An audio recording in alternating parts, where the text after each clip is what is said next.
I'm Dave Sloan, and today's show we're going to take out some Daiwa gear. We're going to put it to the test on some bluefin tuna. We're going to show you some things to do. We're just putting that like that and letting them swim. We're going to show you some things definitely not to do. And then we're also going to take out a female fisher woman. This is probably a big fish, and this probably is not going to be like straight bass bite. Lauren Santini, she's going to get hooked up to a nice bluefin tuna. I'm going to show you that it's not all the time about just brute strength. I got a little bit of color, but sometimes it's about hard work and technique. So stay hooked.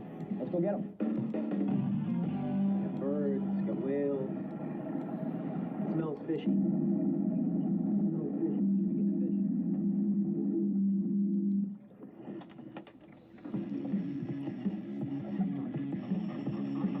Why you don't go tuna fishing by yourself, boys? Yeah. Actually, Justin, do me a favor, quickly, please. Listen, I need you to stop.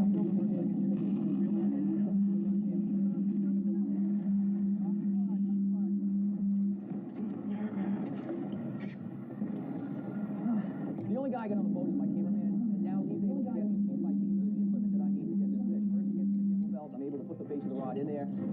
Then,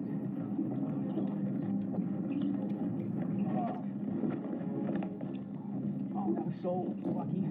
The rod pops right out of my hand. I manage just to grab the line. I get the rod back, and at this point, I'm thinking to myself, I just got unbelievably lucky. I'm hoping that Everett from my sister boat can finish up with his fish, get over here. I need the help because I'm not using the front straps. That was not good. This red boat here, it's a sister boat of mine out here right now. I'm trying to get the saltiest guy and try to get him on the boat and try to help him process his fish because I think it's a good sized fish and I'm afraid of losing it at the boat. I got the belt all set, I'm all strapped in. Now all I need for my sister boat is Everett. If you can, come to the front. Back off. Just go bow to bow and then back out. All right.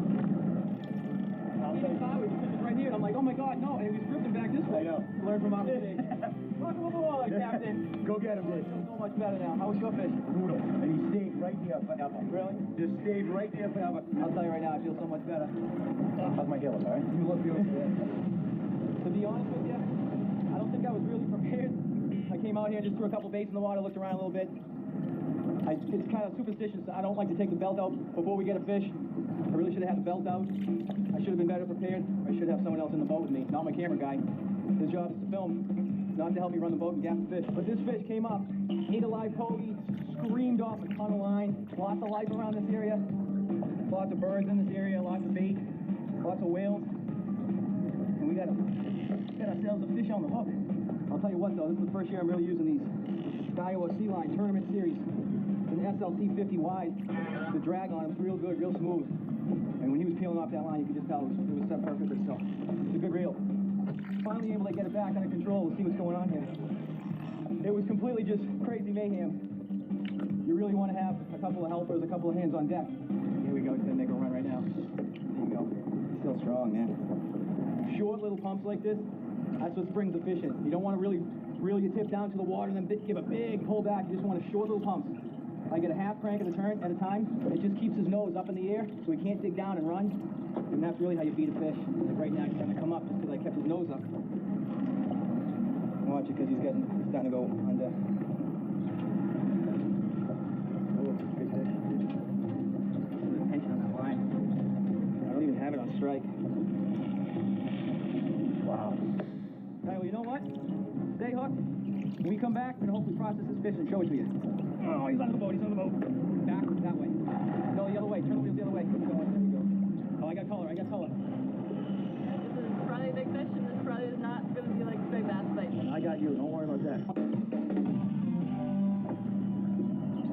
I'm still here. This fish has never really let me reel on him. Yeah. You know what I mean? He's always been taken. I can never really stop and reel on him. It's hugely important to have this. Because I didn't have the back strap with the straps going to the reel, I literally dropped the rod because a fish made a run. I grabbed the line and was able to grab the rod. It's so true about this fishery that you've got to come out here and you have to be prepared. You'll notice that there's always a bend in my rod. You always want to keep a bend in that rod. That means you're keeping tension on the fish and you're keeping pressure on the hook that's in the fish's mouth. Before I go forward, I start my reel and then I reel down to the fish. And again, I'm only getting probably half a crank, maybe 3/4 of a crank at a time. Unless the fish is coming towards you and you can feel that slack and you want to reel real fast. If I was to give this fish any slack at all, he's probably going to shake his head and shake the hook. If that's the mouth, that hook goes in. The more pressure, the longer the fight, that hook moves around and the bigger the hole gets. You give that any slack, it's gonna pop out. Here we go again, he's right there. Go down there, just back and go the other way. Back, that way. Go the other way, turn the wheels the other way. Keep going, keep going, keep going. Keep going, keep going, there we go. I told you, I took 20, so he took 25. No clicker? Well, the clicker when it goes off, yeah. But not when I'm reeling. Real man. Real men are trying to have their voice heard, not the clicker. This is me taking, him taking, me taking, him taking. He's getting right under. Oh no. Oh, he's under the boat, he's under the boat.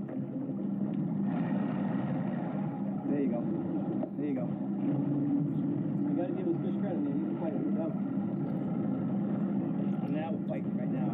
Oh, I got color, I got color. He's circling. That circle right here. Come. Oh yeah, right. This is a good fish. Yes, it is. This is the ultimate tuna gap. Doubles as a golf club during the day, putt at night, tuna gap on Stellwagen Bank.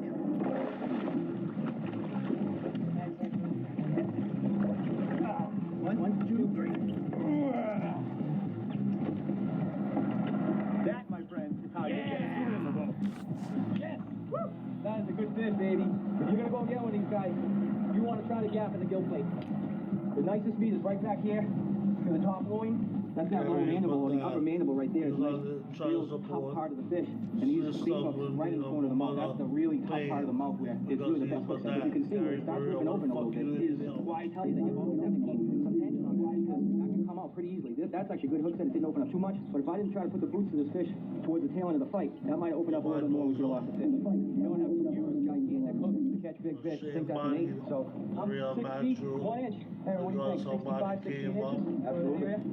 Beautiful fish. Another girl. With somebody in there, real tea, cool sweat that zone. Depending on which way he really wants to carve one way or carve the other, he'll turn all these finlets. And it acts like a back rudder. When they fold out these pectoral fins here, they want to dart through the water, they lower this dorsal fin. But when they want to put it up to maneuver, that pops right up like that. And they're able to get a lot more agile. When they want to go fast again, they'll fold it down. Real streamline on the top. All right, man. What a fish. What a battle. Thanks, Evan, for coming on board and helping me out. I think I could have got this fish without you. So we're here for. You know what? The show's not done. When we come back, stay hooked because I'm going out with my good friend Chuck DeStefano of Boston Sport Fishing. We're going to keep this tuna show rolling. But I want you guys to be holding me, please, because it's so big. Nice and easy. He's still pulling. He's still pulling. Oh, boy. We're dealing with this pot right here. We're trying to get the boat away from that pot because we don't want this fish going into that pot and getting caught in the line. I got a little bit of color. That fish is going to see the boat. He's going to go ballistic. There's a really good shot that you're going to lose that fish in the boat. All right, as you saw, I got a good fish. But you know what? Today, I'm out with Boston Sport Fishing, my good friend Chuck DeStefano. We're also out with Keith Santini, my good friend, and his daughter, Lauren Santini, who's quite a fisherman. We're going to see if we can push her on a nice big bluefin tuna, see if she can reel it in. All right, Lauren, here we go. All right, here we go, let's go. I need a big one.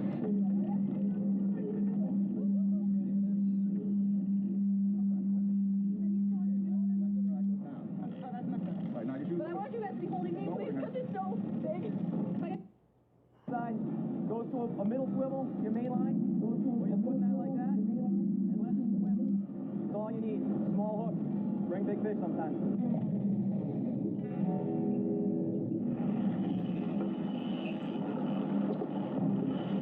is probably a big fish, and this probably is not going to be like a very bad fight. I got you. Don't worry about that. Hey, you're in the back here, Chuck. If he's got with this fight, we're going to try to put the boots to him a little bit more than the last one. You don't want him up there that long. You don't want that hole in his mouth getting bigger and bigger and bigger. There's a real fine line you got to be careful of because you don't want that fish coming to the boat too green, which means with a lot of light. Because if that happens, that fish is going to see the boat. He's going to go ballistic. There's a real good shot that you hold that fish in the boat. All right, stop.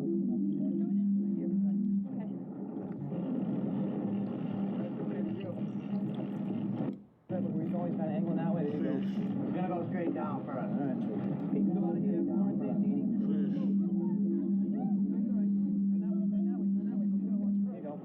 There you go. We knew he was going to do that. What we're trying to do here is, obviously Lauren's got the fish on. We're dealing with this pot right here. Trying to get the boat, Chuck's doing a good job of trying to get the boat away from that pot because we don't want this fish going into that pot because we're on the line.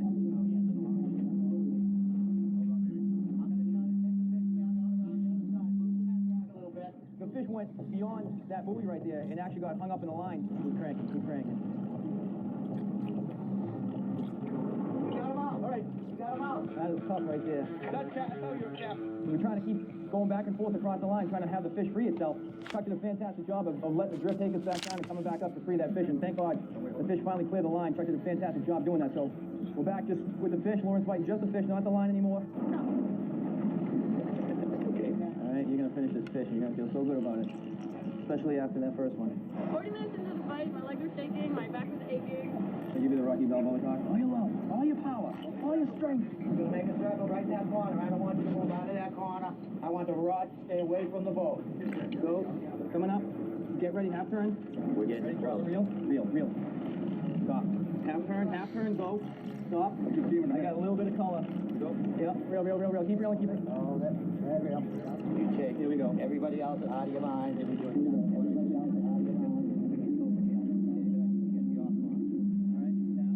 Comes up now. We're ready. Look him down there. 106. Ready. Slowly pull back. Drop the reel. I feel like it's the ultimate authority in most cases. Real.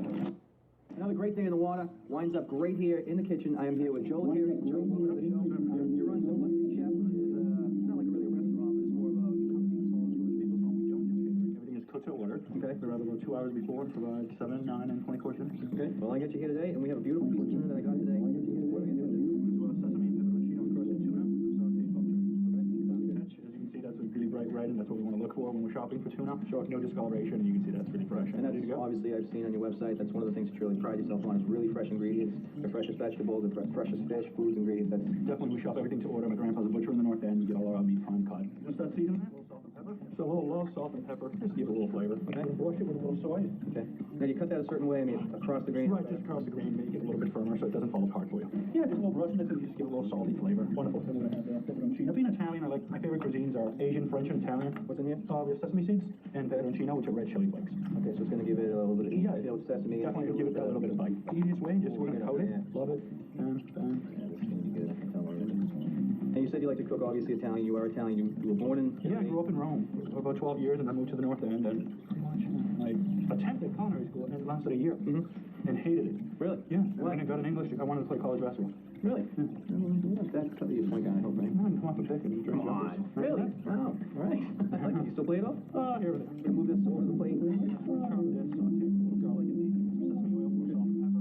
What kind of flavor is bok choy? It looks like Asian, yes, Asian lettuce, celery, kind of firm, and these were wilted. I like it a little crunchy. If you want it really wilted like spinach, obviously keep it a little bit longer. Gotcha. Just based on your consistency and what you prefer. So that's gonna go in a pan. I'm gonna go to the hot pan, start to saute some garlic. I like to get the garlic just nice and soft and just give it that aroma. I don't want to like cook it. And that's just olive oil and garlic. Yes, and we're gonna season it with a little sesame oil. Just lower the heat a little bit. This should take about 4 minutes, depending on how wilted you want it. So now we're gonna take this, go to the pan? Let's do that, yes. And when you want to sear something, it's just pretty much like if you're searing a steak, you just want to get that little crust on the outside, it's just gonna hold in all the flavors. Sear that sear, about 2 minutes on each side, and you can work it all 4 sides, and then, I love it really extremely rare. Yeah, me too. If it turns white, no, I think you've ruined it. Yeah, I agree. And we don't want to burn the sesame seeds, that's the main thing here. Well, that's why I got the tongs. Not just leaving it on one side, you're kind of rolling. Exactly, we're toasting it a little bit. As you can see, they're just browning right now. So that should be good enough. And big gauge, usually at the end, you can see where it's searing. Yep. Wonderful, so we're gonna just bring that over here, just let that chill a little bit, or cool. So I'm just gonna plate this. Your thing is to love the food, not with your mouth. Beautiful. Nice. Is that good? Am I doing good? So, you can see, toast it again. Okay. Just gonna cut right through that. Now, would you serve this as an appetizer, or would you serve this as a dinner? Doesn't make it, as you can see, gorgeously cut. Beautiful. There you go.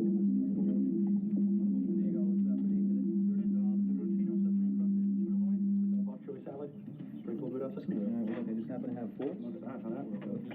Flavor.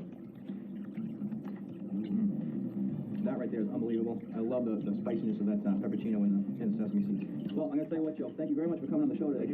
This right here was delicious. For this recipe and plenty more, log on onthehook.com, go to the Hook and Cook tab. This will be there, as well as information on your company, which is Simplicity Chef, and you can check us out at simplicitychef.com. Today's episode of On the Hook is brought to you by EMC, where information lives.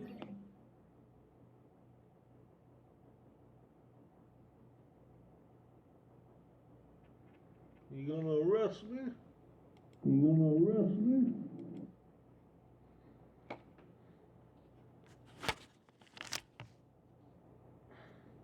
I wanna cut my face. Cut my face. Cut my face. Well, y'all watch me in the gym, Joe's this one. Vou só que não, vou lá,